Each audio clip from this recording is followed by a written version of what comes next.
Hey everyone, it's Dr. Kim Duramo, and I wanted to come in today because there was a great question asked in the Mind Body community in Facebook by Melissa about the fear of never healing. And it really is something I think that comes up for a lot of people, especially when we're into this self-healing journey and we think, I have to heal myself, or what am I doing wrong, or this is never going to end. And as we explore, like deeper levels of fear come up and deeper levels of hopelessness come up. And then we think that means we're not doing it right.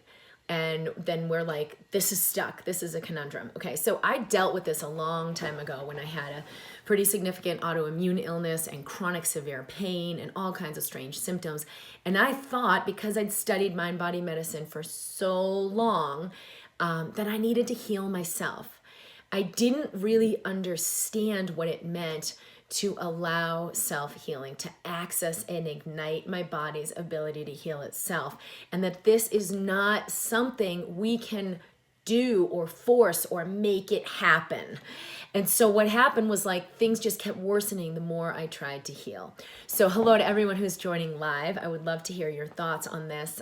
Stacy says, I've had complex PTSD and anxiety. Hello, Jennifer. So I want to look at what Nicole wrote. And as most of you know who followed me, I'm a physician who has studied mind-body medicine for decades now in my own life, and really gotten a much deeper understanding of what's really going on that keeps so many people, quote unquote, stuck or on this never-ending journey of self-healing, where they're making what looks like progress, but then new things keep cropping up and things keep becoming more and more and more complex. What's happening? And she also mentioned, so the question was, the fear of never healing paired with the intense symptoms is the worst. How do you move through this with chronic illness when your symptoms are complex and stuck? So first of all, we are never actually stuck. It is not true. You can't be stuck. There's no such thing. What does happen is deeper frequencies arise that we get halted by, that we are not willing to really look at or sit with, because we think they mean stop. Like this super heavy hopelessness. When we feel that hopelessness, we buy in and we think it means we're done. This is as far as I can get. This is, I can't do anything else. It's not going to get better. And so when it feels like that, or when that comes up reflected in your experience, which is what happened for me, no, there's nothing that can be done. No, there's nothing wrong with you. No, we've tried everything already. Hopelessness came up. And even when I had the diagnosis, like finally had this diagnosis and all the treatments and medications that were offered to me, there was even more hopelessness, because I was like, there's no way this is my life, where I can't be a runner anymore, where I can't be a medical student and travel and live in different places. Like, this is what I'm doing. Am I going to have to give up my dream? And all that hopelessness came up. But what I did in that moment was, I was like, wait a minute. This is a big fat delusion. This is not my solution. This is not true for me. And so when we're willing to meet that fear or meet that hopelessness, and it will seem like a bottomless pit, and it will seem quote unquote true, meet it anyway. Use the tools that I've shared. Breathe. Lean into it instead of trying to suppress it or get away from it. Breathe through it. I actually have a workshop coming up on the 18th if you want to join, where we'll be doing a lot of these tools to specifically move these deeper spaces that are underlying so many people's chronic illness, autoimmune disease, chronic pain, chronic fatigue, anxiety, headaches, and look at this much more closely. That is a free workshop. You can register at drkimd.com/workshop. And there's actually a couple video tools that we'll send you right now as you're getting started before the workshop to play with, so that you have more awareness around what is possible. Hello, everybody. Who's sending comments in? Kim, you're great. If it weren't for you, I might have ignored my instincts and drank bleach like was suggested. God bless you, sweet one. Sheridan, hi, Kim. Hafsa, hello from India. I've become very much stressed and fearful when I observe sufferings around me. Why?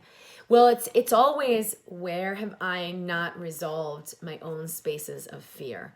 Where have I not been willing to open to power when I feel my own fear, when I feel my own hopelessness? And so I contract back down and try to control. And that's where so many people get back into that pattern of I'm stuck, I'm stuck, I'm stuck.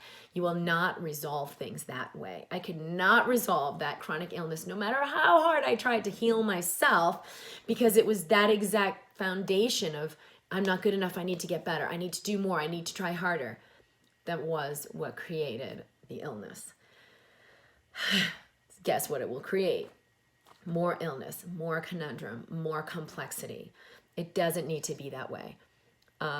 Stacy, stress and worrying every day is so draining. I did just post, and it will go up on YouTube, a video using EFT for this, which is a really powerful tool to allow a change in your brain, your nervous system, all of your neurologic communications and hormonal communications through the body. So that's really powerful. You can look for that. I think we're going to post it in a little bit on YouTube. Definitely subscribe here on YouTube. Hit the bell if you want to know when I come live or when I've posted something. And share this with 3 people that you love, because this channel is growing. And I know there are a lot of more people who are searching for this and maybe finding something like fix yourself now, or be more positive, or you're in charge of your life. And that is going to keep getting you to that place eventually where, I'm stuck. That's not going to be good enough to resolve these lower frequencies of that hopelessness, that despair, the fear that's coming up. Where when you can allow resilience, those energies can move through. And it is truly profound what gets created in your body for healing, like virtually everything we've ever seen medically, for allowing energy and vitality beyond what you may have imagined is possible, and for also hooking up really unthinkable synchronicities in your life that allow your relationships, your work, all of it to be a reflection of your well-being and the truth of who you are. So much love to you, Melissa. Thank you for asking this question. Don't buy into the smokescreen of those deeper layers that come up when you really start to look and let it. So just breathe through. Feel, like actually witness it. What does this really feel like when I go into that space? Is it a physical sensation? Is it a thought, an idea of, oh my God, you'll never make it? Is it an emotion that feels so heavy? You're like, no, this couldn't possibly be right. Let it come up anyway. Set your alarm for 5 minutes and sit and breathe with this. Get curious about it. You can even read that question.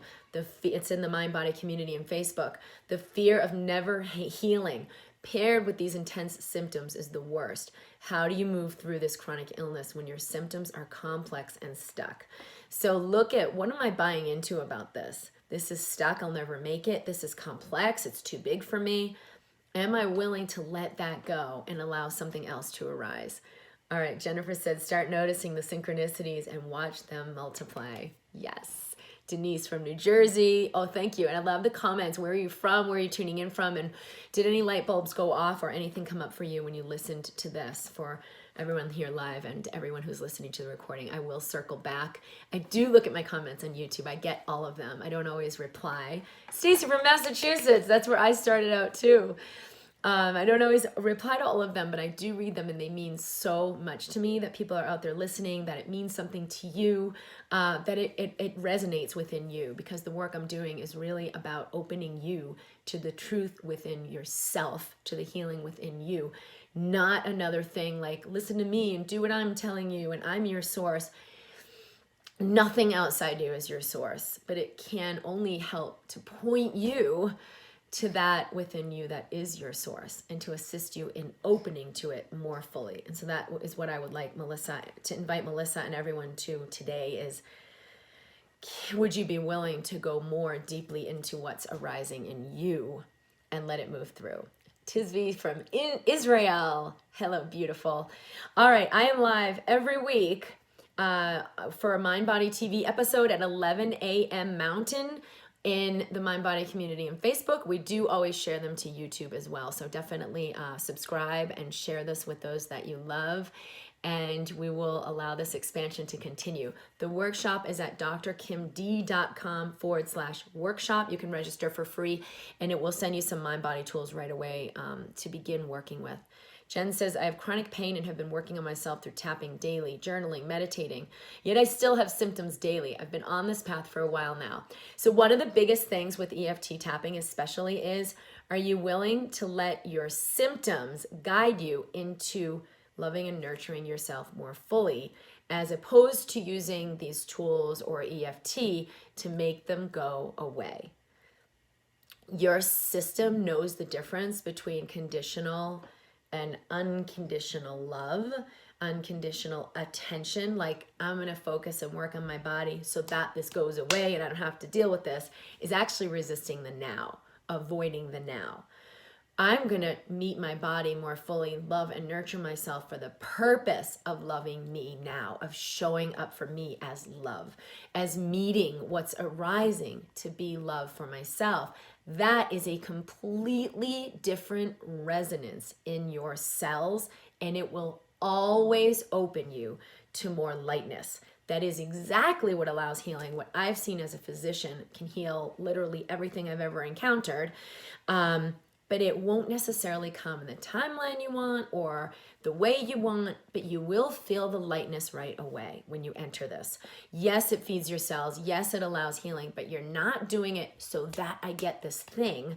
You're doing it so that I show up as light, so that I nurture myself as with love. And you can't go wrong with that. So let me know how that goes for you. Stacy says, when I see anything like any type of abuse, people or animals, I dwell in it and I get more depressed. So where do you feel hopeless? Because you're projecting that onto them. Everyone has their own experience, but this one is triggering the hopelessness in you, where it just depowers you like it's a dementor. It just sucks the life out of you, and you immediately start to try to do this thing you have no capacity to do, right? You can't take that away from them. That's their experience. You can't make it different. Where can you meet what's arising in you when you look at them, when you see them? And a lot of people with kids, this happens. Like, you feel you want to control what's happening for, to your kids because it's so painful. I think everything stems back from my mom. Yeah, it can be from our upbringing, and you can repattern this. You can neutralize that old pattern. So use the tools that I'm sharing for the workshop. You can practice those this week, and then we'll meet live for the workshop if you're able to be there live next week on Monday the 18th.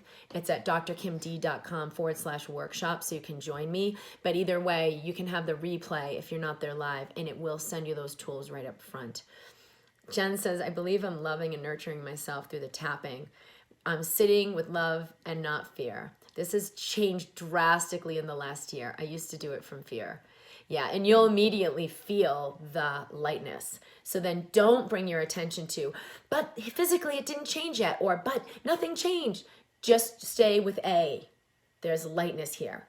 You have two things in life you can have charge over: where you focus your attention and what you do with your physical body.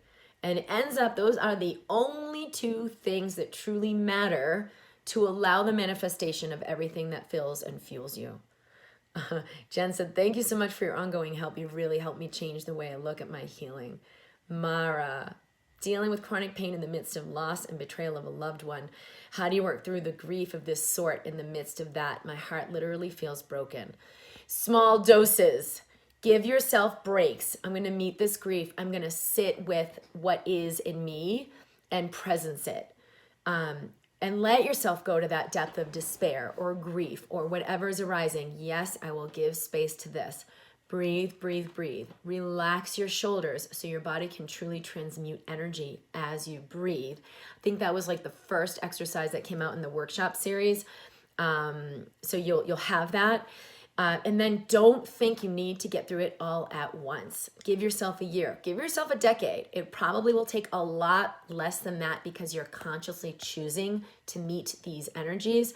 Know it's going to feel like a bottomless pit, and don't require it to feel otherwise right now. It isn't actually bottomless, but if you're meeting the space where it feels bottomless, you're actually bringing presence to that, and it will allow a lot of lightness to come in. But give yourself a break where you're like, all right, maybe this is, I'm going to meet this, and then I'm going to go cook a meal, or I'm going to take a nap, or I'm going to take a walk, and it's okay to meet it one piece at a time. What you don't want to do is suppress it because you think it's too much. All right, everybody. Jennifer says, accepting it as it is in the situation is the first step in moving the energy. You don't actually need to do it. The energy moves on its own. You're offering it the opportunity to move. Yes, beautiful. Sheridan said, I have severe ME and CFS, chronic fatigue syndrome. I've recently found your work and it really resonates with me. Beautiful. Thank you, everyone. I want to just say a whole lot of love to everyone here on YouTube.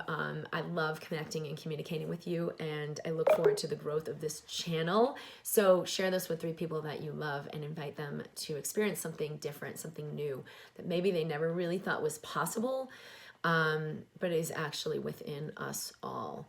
So lots of love to you today. I'm at drkimd.com. I'll see you on the workshop. If you're interested in coming, it's free. drkimd.com/workshop, where you can register. And I look forward to your questions and to assisting you in a more focused way. Lots of love. Bye.